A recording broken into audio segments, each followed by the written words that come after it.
Amigas, amigas, muy buenas noches, bienvenidos. Estamos iniciando una emisión más de Defiende TV por teleclic.tv y alcalorpolitico.com. Nos da mucho gusto que nos acompañe en esta fría noche de diciembre aquí en la capital del estado, Jalapa, Veracruz. Como cada programa, le invitamos a que nos envíe sus preguntas, comentarios, dudas, sugerencias a través de las redes sociales o nuestro correo electrónico. Recuerde que transmitimos completamente en vivo a través de Facebook, la página de alcalorpolitico.com, teleclic.tv y también a través de Twitter. El día de hoy vamos a hablar de un tema pues, que nos han estado preguntando precisamente las personas que nos hacen el favor de ver o de seguir nuestra transmisión sobre los derechos laborales, el derecho al trabajo como un derecho humano y también los derechos laborales o los derechos humanos laborales. Para ello vamos a platicar con nuestra invitada, especialista en el tema, a quien quiero dar la más cordial bienvenida, la doctora Laura Celia Pérez Estrada. Muy buenas noches. Gracias, buenas noches, Roberto. Gracias por estar aquí, qué bueno que estás con nosotros. Ella es catedrática de la Universidad Veracruzana, de la Facultad de Derecho de la Universidad Veracruzana, así como abogada postulante. Y bueno, insisto en que nos envíen sus preguntas, dudas, comentarios a través de nuestras redes sociales. Vamos a iniciar con el tema y bueno, aquí yo creo que debemos empezar por lo primero, doctora, hablar del derecho al trabajo, pues es un tema bastante amplio, difícilmente lo cubriríamos en los 30 minutos que dura aproximadamente el programa, pero ¿qué debemos entender? Hablando como el trabajo entendido como un derecho humano, ¿qué es lo que debemos entender como el derecho humano al trabajo que tenemos las personas? Ok, bueno, el derecho humano al trabajo es un derecho fundamental y digamos que, ¿por qué lo señalamos como fundamental? Pues porque está reconocido en nuestra norma máxima, que es la Constitución, y es el derecho que toda persona tiene al trabajo. Pero ¿por qué converge esta idea de decir humano? Porque todas las condiciones, uno tiene derecho al trabajo, a elegir cuál es el trabajo, cuál es su profesión, según lo mandata el 123 y el quinto constitucional, pero que ese trabajo esté también con condiciones dignas, con prestaciones que conforme a la norma reglamentaria del 123, que la Ley Federal del Trabajo, pues disponga. Entonces, es el derecho humano al trabajo, es el derecho que toda persona tiene al trabajo, pero con condiciones dignas de realizar su labor. Es decir, el Estado, hablando como un ente abstracto, tiene la obligación de facilitar las condiciones para que las personas que habitamos en un estado determinado, pues podamos tener ese acceso a vivir dignamente, a realizarnos profesionalmente a través de un trabajo digno, ya sea como, por ejemplo, si yo soy emprendedor, o un asalariado. Sí, bueno, es que hablar de dignidad humana es todo lo que nos va a llegar a realizar, nos va a proteger. En este caso, en la materia laboral, el derecho del trabajo protege no nada más el desarrollo propio del trabajo, sino también la protección a la salud, estas condiciones generales de trabajo que señala el artículo 25 de la Ley Federal del Trabajo, dice que tiene que realizarlo en condiciones dignas, que tiene que proteger su salud, que tiene que tener un salario que pueda ser bastante proveedor para el trabajador y para su familia. Entonces, esta dignidad abarca todo esto, que es el salario, el horario, todas las condiciones, pero además que tengan beneficio, impacto para el mismo trabajador y para la familia. Ahora, tenemos también que señalar que este derecho al trabajo no es un obsequio que nos haga el Estado como tal, sino que se ha ganado a través de las luchas que se han dado en el tiempo, las luchas obreras. Por ejemplo, en México, pues sabemos que como país fue uno de los países donde se originaron también las luchas obreras y que todo tiene un fundamento. Mencionabas la jornada laboral, ¿no? Con un horario máximo, los trabajos forzosos, ¿no?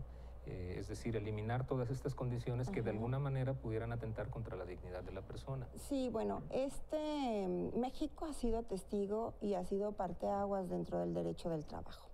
En 1919, con el Tratado de Versalles, surge una organización internacional llamada Organización Internacional del Trabajo, por sus siglas OIT, pero nosotros, los mexicanos, ya habíamos sido ejemplo de tener estos gananciales laborales, de exigir este reconocimiento, esta protección, esta promoción de los derechos laborales a través de nuestra Constitución de 1917. Antes se decía que la Constitución resguardaba derechos sociales. Ahora decimos que son derechos humanos colectivos, porque a partir de la reforma al artículo 1 de la Constitución en el 2011, bueno, todo ha sido ya reconocido y promocionado como derechos humanos. Sí, efectivamente tocas también un tema muy importante, ¿no? Es decir, hablar del derecho humano al trabajo no es nada más de la persona en sí, de forma individual, sino también de forma colectiva. Y ahí intervienen también los sindicatos, que mucho criticamos a los sindicatos por los vicios que se han generado también, hay que decirlo, en el transcurso del tiempo, pero que es un derecho a asociarse de los trabajadores. Exactamente. Es que eso tenemos que advertirlo todos los que tenemos un trabajo personal subordinado, de que este derecho de asociación es eso, es un derecho humano contemplado en la Constitución, contemplado en los tratados internacionales de los que México es parte, en donde nosotros como trabajadores tenemos esa prerrogativa de asociarnos y que no es tampoco una obligación, ese es un derecho y que el Estado, ni otra persona, ni otro particular, pues nos puede privar. Las vicisitudes, digamos, deficiencias, errores que pueden converger en una cuestión sindical, bueno, pues esos son ya errores como subjetivos de quienes nos representan y que a veces tenemos pues la mala elección, pero el derecho está y está en nosotros poderlo hacer válido. Sí. Por ejemplo, hablando de los sindicatos, hoy se da a conocer la noticia de que pues, en el Sindicato de los Trabajadores Petroleros de la República Mexicana es reelecto su líder nuevamente por otro periodo más, si no me equivoco, es hasta 2024. Estos líderes eternos que se mantienen en los sindicatos, pero en el caso del magisterio también han sido pues muy señalados los sindicatos, y con el tema de la reforma laboral que mencionábamos hace un momento, pareciera que más que una reforma, la reforma educativa que se señaló en un momento, pareciera más una reforma laboral dirigida a retirar beneficios, prestaciones que ya tenían los profesores afiliados al sindicato. No sé si quieres comentarnos algo al respecto. Es importante, insisto, el sindicato somos todos, no son los líderes. Entonces, las, revisiones contractuales que tienen que hacerse cada año, no nada más en cuanto a lo que es el salario, que es obligatorio por todo el aumento que haya o esta evolución económica que haya en un país, es también injerencia de todos los que participamos en un sindicato hacer esas revisiones. Efectivamente, estas reformas al tercero constitucional y esta nueva reforma, hablando de justicia laboral, ya da un vuelco, y creo que para mí, de momento, se sintió como un soslayo a los derechos sindicales, a los derechos laborales. Pero recordemos que estamos partícipes en tratados internacionales, en el famoso TLC. Y si queremos también participar, mover a la economía, tenemos que profesionalizarnos. Y creo que una, arista que tuvo esta reforma laboral y la reforma educativa fue eso, preparar a los que son miembros de sus de estas filas sindicales, de esta profesión, para poder avanzar en la economía, la profesionalización, en la preparación de la educación de nuestros hijos, ¿no? Entonces, no es un soslayo como tal, porque el derecho sindical, el derecho a nuestras prerrogativas, a que se nos respeten los derechos del contrato colectivo que han sido gananciales, que han estado plasmados, pues está en nosotros, y tenemos los medios idóneos como las huelgas y demás para poderlo hacer valer. Entonces, no lo veo, repito, como un soslayo, más bien creo que es una cuestión de reflexión, y con todas las armas y los instrumentos jurídicos que tenemos constitucionalmente, legalmente, pues podemos hacerlo válido. No creo que nos podamos sentir en ese caso pues desamparados. Bueno, una vez que iniciamos el tema y hablamos de lo que debemos entender como el derecho humano al trabajo, bueno, yo creo que ahora la siguiente pregunta sería, ¿qué es lo que debemos entender como los derechos humanos en el trabajo o los derechos humanos laborales? Por ejemplo, yo tengo aquí anotado como parte de los derechos laborales, como el catálogo, dentro del catálogo de los derechos laborales, el derecho a un salario, el derecho a la seguridad social, el derecho a la permanencia en el empleo, el derecho a una indemnización en caso de despido injustificado, derecho a una vivienda también incluso para el trabajador, o facilitarle el acceso para un crédito para la vivienda, capacitación, adiestramiento, entre otros. ¿Cómo podemos entender todo este catálogo de derechos? Bueno, primero que nada, quisiera resaltar que dentro de este catálogo de derechos humanos laborales, que son todas estas condiciones de trabajo, y como lo dije en la definición de los derechos humanos laborales, que no nada más hablaba de lo que son jornadas, las prestaciones, aguinaldo, nuestro salario y las primas, el reparto de utilidades y demás, o participación de utilidades, también tenemos que atender a tres principios importantes, que son el principio de la dignidad, de la igualdad y el principio de la libertad. Entonces, con esos tres principios tenemos que desarrollar nuestro trabajo. ¿Cuál es el principal, derecho humano laboral? Apostarle a la estabilidad, o más bien la Corte y otros instrumentos internacionales y nacionales han dicho que la estabilidad en el empleo es preeminentemente el derecho humano que se tiene que preservar en el trabajo, porque de ahí podemos desarrollar y podemos aplicar los demás derechos o condiciones generales de trabajo. Todo trabajador desde un principio tiene, desde el momento en que presta un trabajo personal subordinado, está trabajando.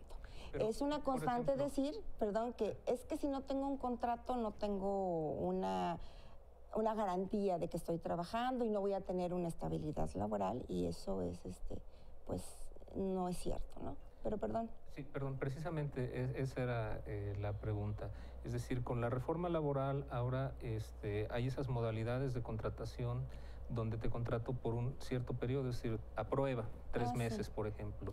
¿No atenta en estas condiciones contra la estabilidad en el empleo, la permanencia en el empleo? Sí, bueno, con la reforma del 2012 aparecieron nuevas formas de contratación que, si bien ya se venían practicando, no estaban, digamos, protegidas y amparadas o positivizadas.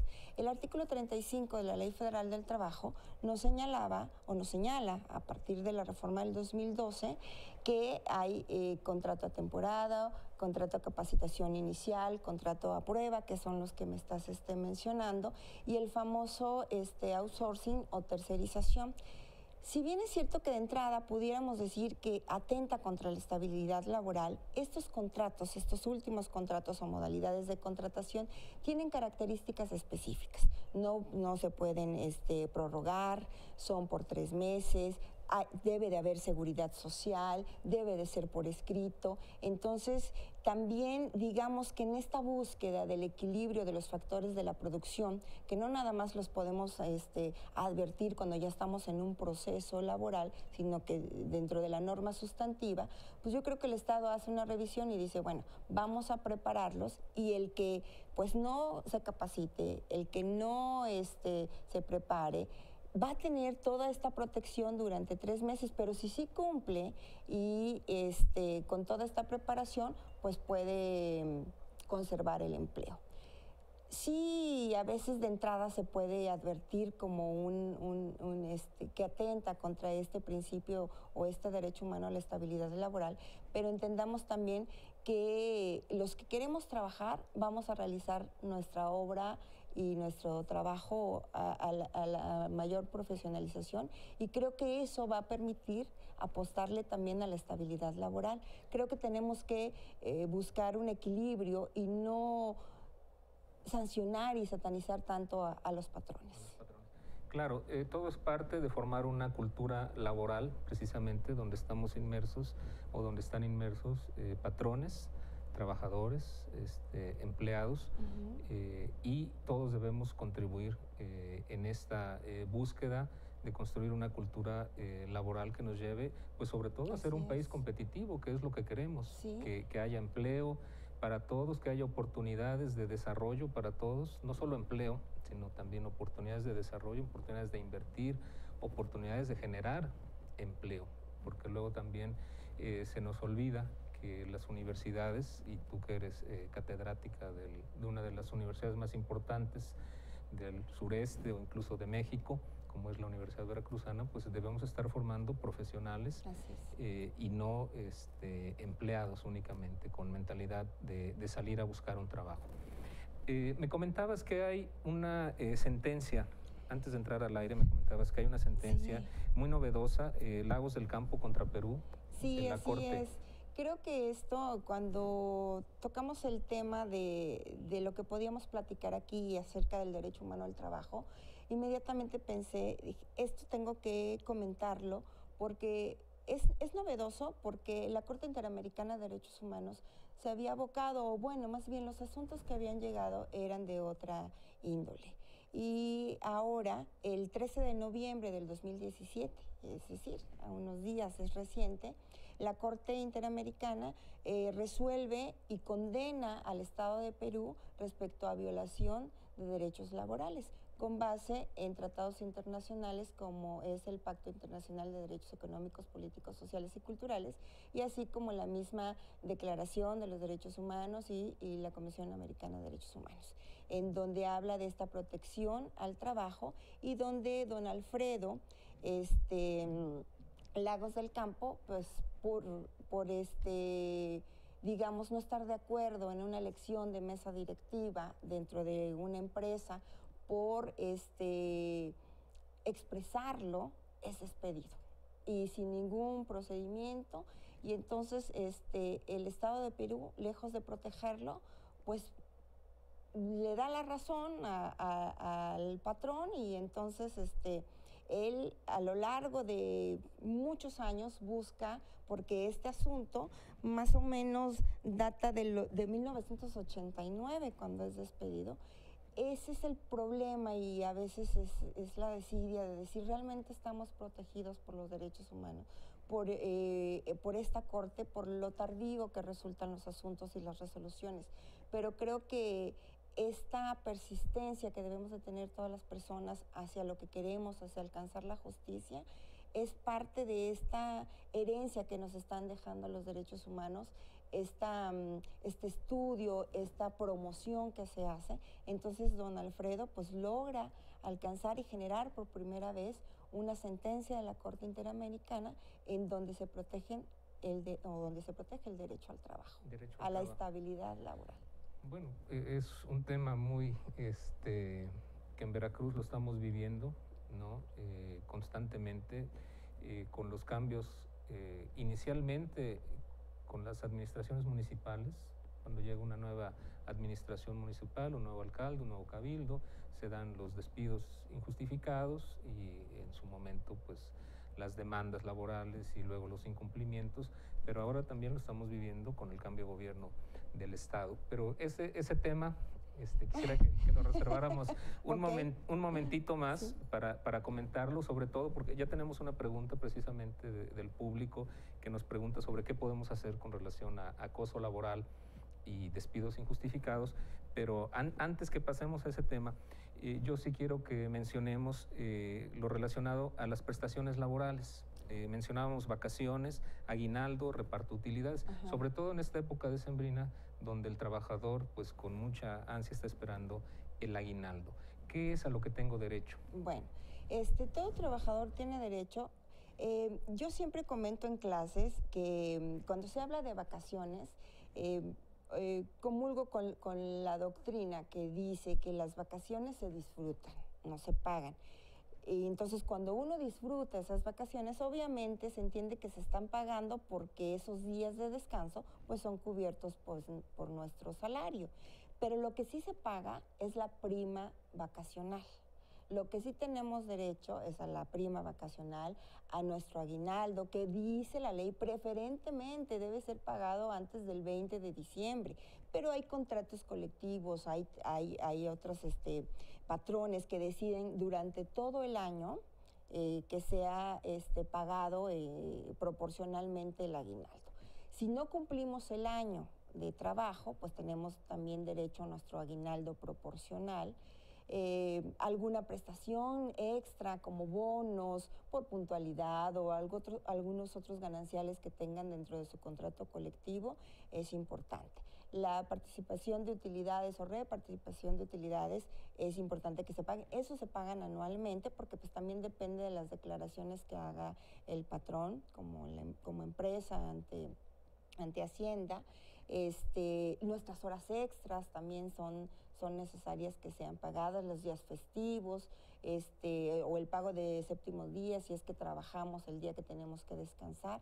Entonces, todo eso pues pareciera ser una cosa casuística porque pues cada trabajador tiene sus condiciones de trabajo específicas, ya sea individuales o si pertenece a un contrato colectivo, pues bueno, las que hayan pactado. Lo importante es saber que tenemos contratos colectivos, leerlos, investigarlos, las juntas, tanto locales como federales, en sus páginas tienen ahí el resguardo y la publicación de nuestros contratos para que podamos allegarnos y saber, porque la verdad muchos pagamos nuestra cuota, pero no sabemos a qué tenemos derecho.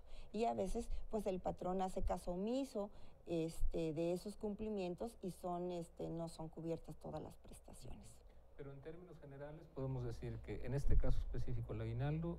Aguinaldo, la prima vacacional, y pues si hay participación de utilidades, pues eso, pero eso se paga en julio, agosto más o menos.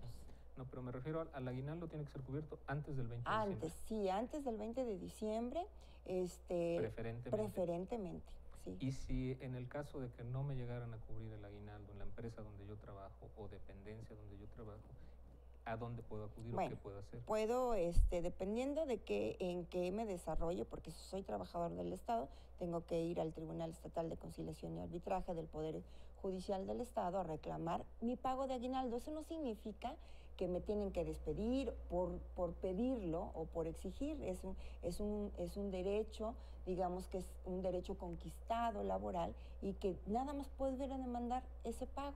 Y si soy trabajador particular del apartado A del 123, pues a las juntas de conciliación y arbitraje locales. Locales, sí. Perfecto, excelente. Por otro lado, el tema de los pensionados y jubilados. También en años anteriores en Veracruz se han vivido situaciones complicadas para pensionados que no reciben, maestros jubilados o pensionados que no reciben su pago a tiempo a fin de año. ¿Ellos a dónde pueden acudir? Bueno, a partir del artículo 899A nos dice que todos los conflictos colectivos de trabajo, bueno, si es trabajador del Estado, pues tiene que ir al famoso TECA, como lo conocemos aquí en Veracruz, pero si es del apartado A, pues puede ir a las juntas federales de conciliación y arbitraje a exigir el pago de sus afores, sus pensiones y demás. Perfecto, muy bien.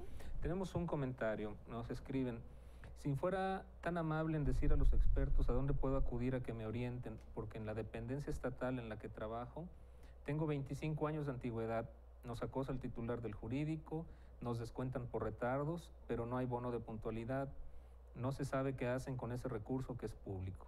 Si presentamos constancia del IMSS por ir a consulta médica, el jurídico va a checar que haya sido cierto. Es un acoso laboral bárbaro de alguien que por tener una hija secretaria se siente vicegobernador. Bueno, como les decía, hay que ir al tribunal, si es del Estado, al Tribunal Estatal de Conciliación y Arbitraje y hacer uso de ese derecho. Yo creo que de nada sirve estos foros y que tanto los que estamos en academia como en otra parte, en cualquier trinchera en la que nos desarrollemos y podemos defender no nada más los derechos laborales, sino todos nuestros derechos humanos. Si no hacemos uso de ellos, de nada sirve la promoción. Entonces, creo que el área donde nos vamos a ir a exigir esos derechos laborales y el cumplimiento de los mismos es, si estamos en el Estado, pues ante el Tribunal Estatal de Conciliación y Arbitraje, conocido como TECA, y si somos... ¿Qué está ubicado dónde? Está en circunvalación, en lo que llamamos los jalapeños, enfrente de Plaza Cristal, a donde está el Palacio de Justicia, y ahí ahí se encuentra el tribunal, y la Junta Local de Conciliación y Arbitraje para los particulares, o los que están en el apartado A del 123, está en Ávila Camacho 196, creo que es. ¿Dónde está? La Secretaría de Trabajo y Previsión Social. Ahí están las juntas. Ok, sí. Perfecto. Y nada más quiero puntualizar que podemos ir a exigir nuestras prestaciones, podemos hacer del conocimiento ante la Junta de estos acosos, de estos soslayos laborales, y también es importante resaltar que si no podemos pagar a un abogado particular, existe la Procuraduría de la Defensa del Trabajo, en donde hay excelentes abogados que puedan defenderlos, y es de manera gratuita. Ahí mismo en las juntas y en el TECA. Ok.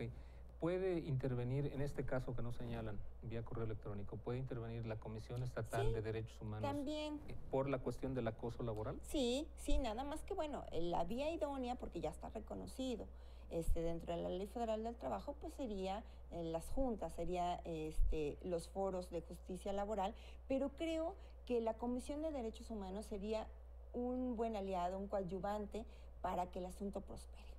Ok, porque bueno, definitivamente en las distintas dependencias del gobierno del Estado, pues sí existe este acoso del que se señala, sobre todo por el cambio de gobierno, todavía, es decir, de un partido a otro, porque pues desafortunadamente pues no tenemos esa característica de que pues el gobierno somos todos y no es una cuestión de partidos políticos. Sí. Pero pues las personas que llegan a las dependencias lamentablemente son las menos preparadas. Aquí tenemos que ver algo importante, y sí quisiera retomar lo que tú estás diciendo, que no se trata de una bandera partidista el hecho de contemplar o apostar a la estabilidad laboral. Creo que los que llegan a servirnos, porque eso es lo que son nuestros servidores públicos, deberían de dar vuelta y hacer una revisión de los elementos y los trabajadores que realmente están con tanta experiencia, con tantos años dentro de las áreas en las que van a mandar o se van a desarrollar, y poder hacer alianzas y ayudarse de ellos y no despedirlos y bueno, o acosarlos, como es el caso de la persona que nos comenta. Pero también si nos quedamos callados, si no hacemos esa denuncia respectiva, no nada más en este foro, sino actuar judicialmente, buscar esta tutela judicial efectiva que tenemos, entonces pues tampoco el Estado o la justicia pues podrá voltear para podernos responder. Responder, claro. Bueno, por otro lado, el trabajo doméstico también se nos olvida a veces o lo dejamos un poquito de lado, las trabajadores o trabajadoras domésticas, porque hay de ambos sexos, sí. Por ejemplo, personas que se dedican a la jardinería y que están empleados en una casa, ¿están cubiertos, están protegidos? Bueno, nada más quisiera precisar que cuando se habla de trabajo doméstico es las labores propias del hogar y que la jardinería, cuidar a los niños, ir por las compras o hacer la comida, no están dentro de lo que son las características o funciones del trabajo doméstico. El trabajo doméstico, dice la ley, que nada más tiene que abarcar la limpieza, que también debe de cubrirse alimento y habitación a los trabajadores domésticos. Entonces, un jardinero es eso, un jardinero, no un trabajador doméstico. Y eso quería precisarlo. Por otra parte, pues ellos tienen todos los derechos laborales como si fuera un trabajador o un empleado de gobierno. tienen derecho a sus vacaciones, al pago de sus horas extras, a su aguinaldo, el derecho a la seguridad social, que los que somos patrones y que no damos esa prestación, bueno, cuando se presenta un asunto ante una junta, que somos demandados, ahí el seguro va con todo y nos forma capitales constitutivos, les reconoce esta aportación de manera retroactiva para su protección y pues nos puede terminar con el patrimonio. Así que es importante poder cumplir pues con todas estas disposiciones que a la larga va a ser benéfico para ambos, ¿no? Tanto para el patrón como para el trabajador. Y reconocer también o brindar seguridad social. Sí, eso es importantísimo. Tú mismo lo dijiste, es un derecho humano, la seguridad social, la capacitación y todo lo que nos enunciaste al principio, pero creo en los foros de derecho laboral o de seguridad social, nos decía un maestro, ¿cuál es el derecho humano que más importante? Y ya sabes, empezamos la libertad, la vida, y entonces nos dice él, ¿y de qué sirve tener libertad y vida si no hay salud? Entonces, claro, el derecho humano a la seguridad social protege o está implícito el derecho humano a la salud, que es importantísimo. Poder atenderse en caso de alguna enfermedad o emergencia. Bueno, como otro tema que yo quisiera que platicáramos, señaláramos en este programa es los laudos laborales. Ay, ese es un tema tan difícil, tan complicado porque... Que no se cumplen. No se cumplen. El artículo 17 constitucional nos dice que todos tenemos, o que los justiciables, es decir, los que llegamos a pedir justicia, tenemos derecho a esta tutela judicial efectiva. Pero esta no se va a dar si no se puede ejecutoriar la sentencia que nos haya favorecido. En este caso, en materia laboral, pues los laudos. Y los laudos que son generados por trabajadores del Estado y que han sido ganados, pues son casi de imposible ejecución, por ese carácter que tiene el Estado de proteger sus bienes, su patrimonio, y que se dice que son inembargables.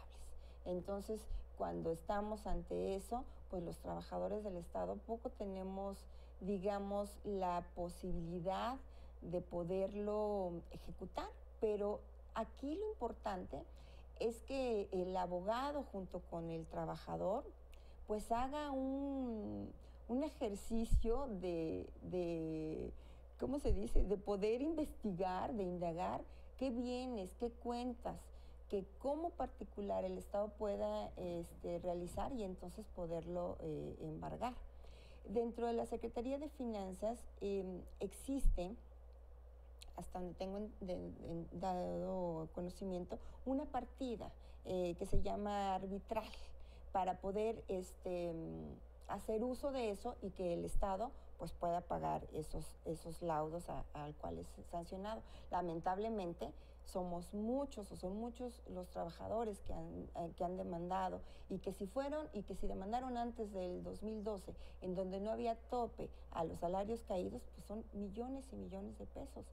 Pero creo que es importante aquí hacer un ejercicio, como mencioné, de poder investigar todos los bienes que hay, que sí puedan, como para carácter privado del Estado, poderlos embargar, como algún bien inmueble, no sé, y así poderlos ejecutar. Creo que hay esperanza. Pero ya hay una sentencia de la Corte, ¿no?, con relación a la ejecución de los laudos, recientemente pronunciada. ¿Pero en qué sentido me lo dice? Con relación a que pues puedan ser ejecutados los laudos y que quienes no respeten estas sentencias judiciales pues puedan también ser sancionados. Sí, pero la sanción es recurso tras recurso, y no digo recurso en el estricto mismo del derecho laboral, sino todas estas actuaciones o instrumentos jurídicos que vamos interponiendo, pero que la ejecución a lo largo, o sea,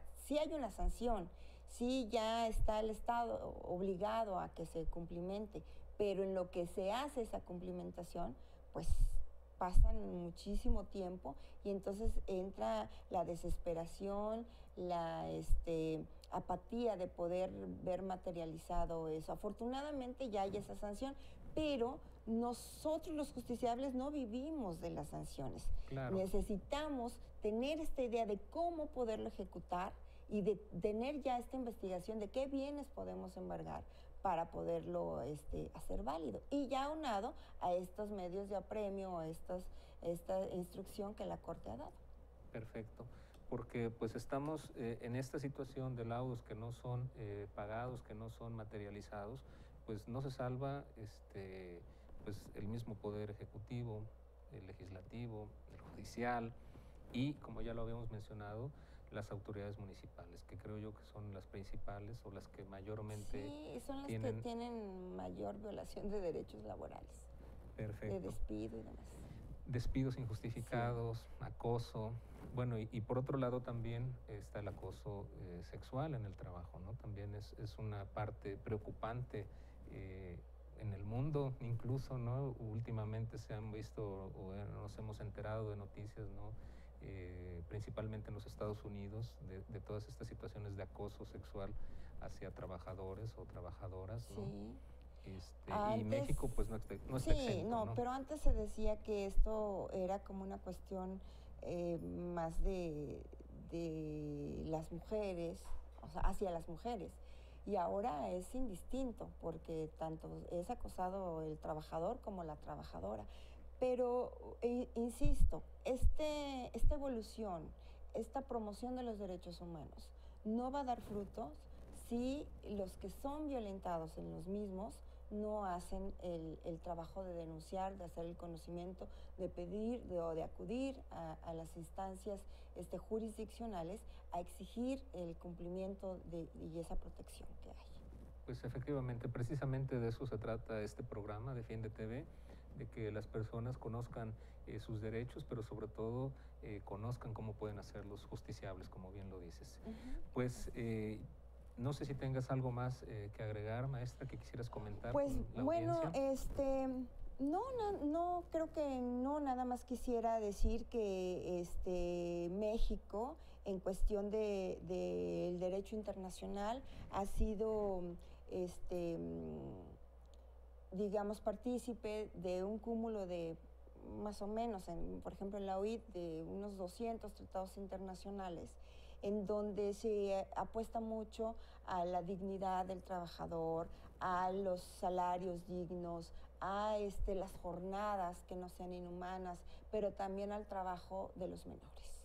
Y entonces eso es una parte importante, que los niños no tienen la obligación de trabajar, que podamos apostarle a erradicar el trabajo infantil y que pues de nada sirve toda esta protección o toda esta suscripción de tratados internacionales si los propios ciudadanos no hacemos conciencia de que nuestros menores no deben de trabajar y poder generar pues una digamos movilidad económica para poder en verdad proteger y exigir al Estado que proteja a estos niños trabajadores.